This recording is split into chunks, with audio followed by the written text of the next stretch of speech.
आज हम दशमांश के बारे में भी जानेंगे।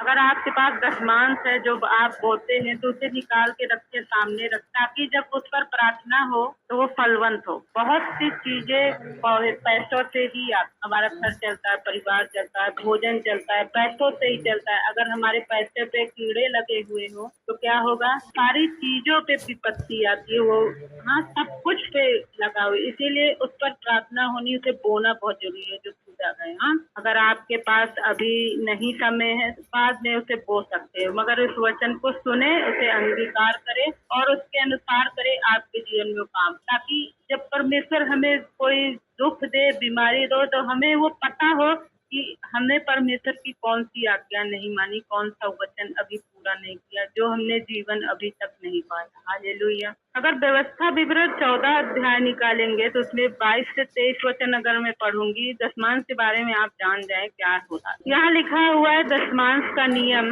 कोई चीज तब फलवंत होती है बीज बोते जब हम उसके बारे में जानकारी होती है। अगर बस हम कहते ये छोटा सा बीज जो चना है, क्या कहते जमीन में बोने से उगाता है, तो अगर हमको उसकी जानकारी ना हो तो हम जमीन में एक चना ले जाए बो दे, और उसकी क्योंकि हमने उसकी जानकारी नहीं ली, क्या नहीं ली कि उसके लिए पानी पड़ता है, सबके लिए देख रेख पड़ती है, सब कुछ करना पड़ता है ना। तो जब हम कोई चीज जानते हैं, समझते हैं, तभी जाके वो फलवंत होता है, क्योंकि हम उसकी केयर करेंगे, हाँ, रक्षा करेंगे, तब वो बड़ा होगा। अगर आपको बता दिया जाए बस बीज को, हाँ, तो उसके बारे में जानकारी ना हो, आप ले जाओ गेहूं दाने को, कुछ भी आलू, कुछ भी बीज ले जाओ जमीन में बो दो, और आप कहोगे इस सीजन में आम निकलेगा, इस सीजन में ये निकलेगा, कभी नहीं निकलेगा। उसको देख रेख करनी पड़ती है, रक्षा करनी पड़ती है, उसको पानी देना पड़ता है समय समय पे, हाँ, उसको बचा के रखना पड़ता है, जीव जंतुओं से बचा के रखना पड़ता है, ताकि वो बड़ा सा पेड़ हो और हमें फल दे। तो ऐसा ही दशमांश है, सब कुछ है, बीज है।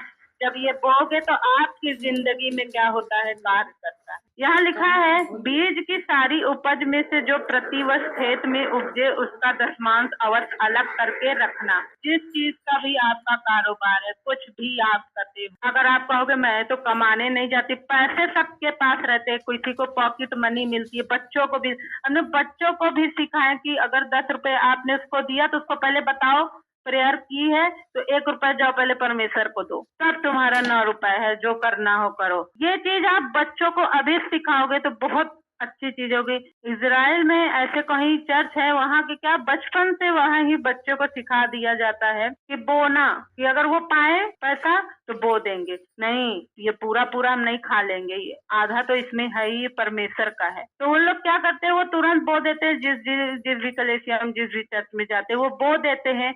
ऐसा इसलिए करते हैं, उनको बचपन से सिखाया जाता है, और उनके पैसों पर और सारी बीमारियों पर, दुष्ट पर अटैक। जिस स्थान को तेरा परमेश्वर यहोवा अपने नाम का निवास ठहराने के लिए चुन ले, उसमें अपने अन्न, नए दाख, मधु, टटके तेल का दशमांश, अपनी गाय। पहले क्या होता था, जो जो होता था वही के हिसाब से वचन दिया है, आज के हिसाब से आज का देख। टटके तेल का दशमांश अपने गाय, बैलों, भेड़, बकरियों को पहलौठे, हाँ, जैसे आपने गाय बेची तो पैसा आया, तो उससे क्या हुआ, उसका भी दशमांश। आपको कोई रिश्तेदार देके चला गया, उसका भी दशमांश। आप ये ना सोचे मैं कमाने कहाँ जाता हूँ, मैं महीने में कोई जॉब नहीं करता हूँ, सैलरी। यहाँ क्या लिखा है, भेड़ बकरियों पहलौठे अपने परमेश्वर यहोवा के सामने खाया करना। उसका जो चीज है, उसका पहलौठा जो चीज है परमेश्वर का है। वो तुम्हारा बच्चा भी है तो पहलौठा होता है, हर चीज का पहलौठा। जैसे आप पैसे ले आए तो हर चीज अलग अलग बांट देते, दूध का ये।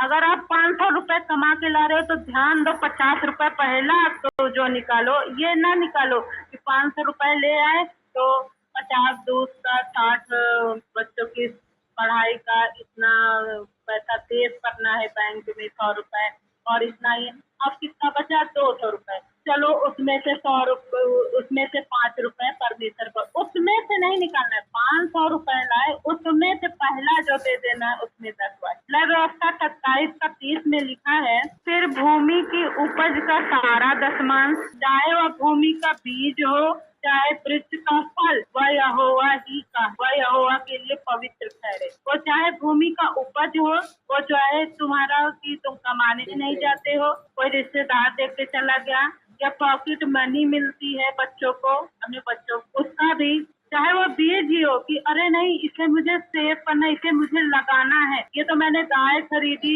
इससे ये किया वो नहीं, बीज से भी एक आज्ञा है जिसके अंदर कितना कुछ छिपा हुआ है, आधा से ज्यादा। फिर भूमि की उपज का सारा दशमांश, चाहे वह भूमि का बीज हो, चाहे वृक्ष का फल हो, वह यहोवा ही का है, वह यहोवा के लिए पवित्र है। जो भी आपके पास पहले आता है सेव कर। फिर मत्ती 19 अध्याय का 16 से 30 में पढ़ूंगी पूरा, तब मैं इसको समझाऊंगी इसका मतलब क्या होता है, बहुतों को अभी नहीं मालूम। धनी युवक और अनंत जीवन, यहाँ लिखा है, बहुत जरूरी है सुनना। एक मनुष्य यीशु के पास आया और उससे कहा, हे गुरु, मैं कौन सा भला काम करूं कि अनंत जीवन पाऊं। एक व्यक्ति जब बढ़ोतरी में जाता है, अमीर होता है, तो ऐसे ही अमीर नहीं हो जाता। कुछ गरीब लोग, नीचे लोग होते, बहुत घमंडी होते, अमीर नहीं बोलते, ऐसा कुछ नहीं होता है उनके अंदर।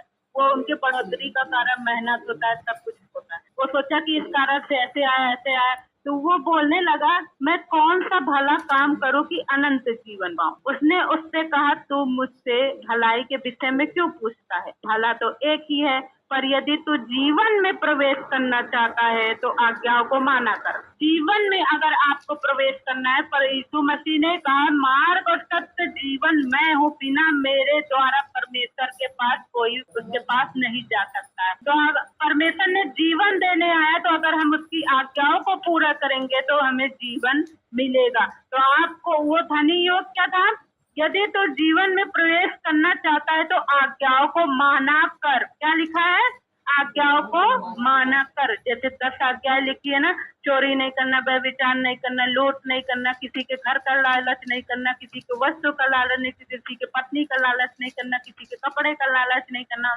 किसी को धोखा नहीं देना, किसी की हत्या नहीं करना। यीशु मसीह क्या कहते हैं, तो आज्ञाओं को माना कर अगर जीवन में प्रवेश। वो बहुत सारे चीज पूरा कर रहा था, मगर एक आज्ञा नहीं मान रहा था, अनंत जीवन से हट रहा था। यहाँ लिखा है, तो आज्ञा को माना कर। उसने उससे कहा, कौन सी आज्ञा? उसने पूछ भी लिया कौन सी आज्ञा। वो अपने मन में तो एक चीज जब नहीं व्यक्ति नहीं जानता है तो वो कहता है, मैं तो विश्वास करता हूँ, सब कुछ पूरा तो कर रहा हूँ, मेरे अंदर कोई कमी नहीं है। जो चीज नहीं जानते उसी लिए तो वो कहा, कौन सी आज्ञा है? यीशु ने कहा, यह कि हत्या न करना, व्यभिचार न करना, चोरी न करना, झूठी गवाही न देना, कि अच्छा अपना काम बन रहा है तो उस बेचारे व्यक्ति को फंसा दे झूठी गवाही कि हाँ इसी ने ऐसा। अपने पिता और माता का आदर करना, अपने इन सबको तो मैंने माना है, अब मुझ में किस बात की घटी है? तो कह रहा मैं माना हूँ ये सबको, मैं अपने माता पिता की आदर करता हूँ।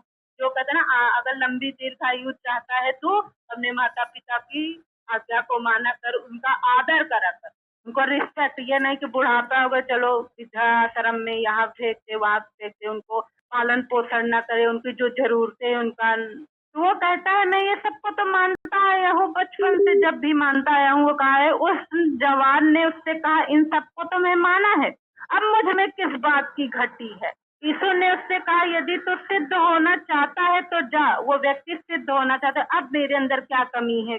कोई कमी तो नहीं रह गई। तो जा अपना माल बेच कर कंगालों को दे, तुझे स्वर्ग में धन मिलेगा, और आकर मेरे पीछे हो ले। परंतु वह जवान यह बात सुनकर उदास होकर चला गया, क्योंकि वह बहुत धनी था। वो व्यक्ति बहुत धनी था। यहाँ बात ये चीज यीशु मसीह नहीं कह रहे अपना माल बेच कर, वो कह रहे अपने दशमान को। वो उदास हो गया, उसको मुश्किल लगा ये चीज। जैसे भी कहा ना, अगर आपने अपने गाय को बेचा, अपने धन को बेचा, जो भी किया, गाय को बेचा तो उससे पैसे निकले, तो उसमें से 10वां हिस्सा परमेश्वर का दान और परमेश्वर का वो कंगालों में जाएगा, पूरा नहीं जाएगा। अब उसको मुश्किल लगा। अब जैसे वो कोई कमा रहा है, जैसे कोई कमा रहा है 400 करोड़, हाँ 400 करोड़ कमा रहा है, इतना धनी है, तो अब 40 लाख परमेश्वर का हो जाएगा। तो अब वो धनी है तो उदास हो गया, 40 लाख चला गया परमेश्वर में, और ये नहीं देख रहा है कि 3 करोड़ 60 लाख तुम्हारे पास है, 440 लाख तुम्हारा परमेश्वर के उसमें जाएगा, दशमांश में जाएगा। और क्या जाएगा, दानों में जाएगा, जिससे तुम क्या हो, सिद्ध हो जाओ और अनंत जीवन में प्रवेश करो और आज्ञा को भी पूरी हो जाएगी। वो व्यक्ति क्या था, वह जवान यह बात सुन उदास होकर चला गया, क्योंकि वो बहुत धनी था, उसको ये काम करना बहुत मुश्किल लगा, उसको अपने पैसे से प्यार लगा। वो यीशु मसीह परमेश्वर ने कहा, जो कोई अपने परमेश्वर से अपने तन से, मन से, धन से भी ज्यादा प्रेम करना है, अपने प्राण से भी ज्यादा परमेश्वर से प्रेम करना, बस यही दो आज्ञा है कि अपने पड़ोसी को अपने समान समझना है, उसको अपने समान देखना है, प्रेम करना है। और दूसरी आज्ञा, बस दो ही आज्ञा है पूरी बाइबल में, कि दूसरी ये है कि अपने परमेश्वर से, अपने प्राण से, धन से, अपने पैसों से ज्यादा प्रेम करना। तब तू अनंत जीवन में प्रवेश करेगा, तब स्वर्ग वासी होगा, तब तू स्वर्ग के लिए तैयार होगा। तब यीशु ने अपने चेलों से कहा, मैं तुमसे सच कहता हूँ, धनवान का स्वर्ग के राज में प्रवेश करना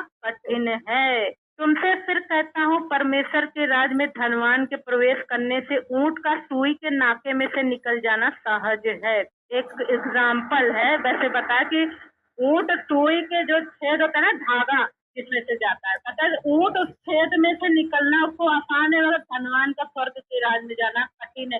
जो पैसों का प्रेमी है उसका जाना कठिन है।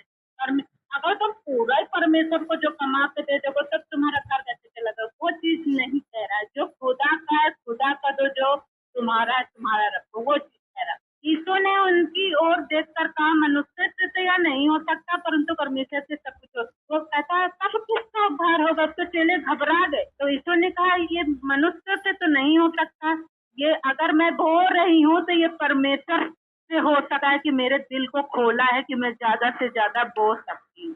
आप निकालते हो तो ये आपसे नहीं हो पा रहा है, ये परमेश्वर का ये दया है कि हमसे हो पा रहा है, तो उसके लिए ये चीज निकाल पा रहे हैं। हालेलुया।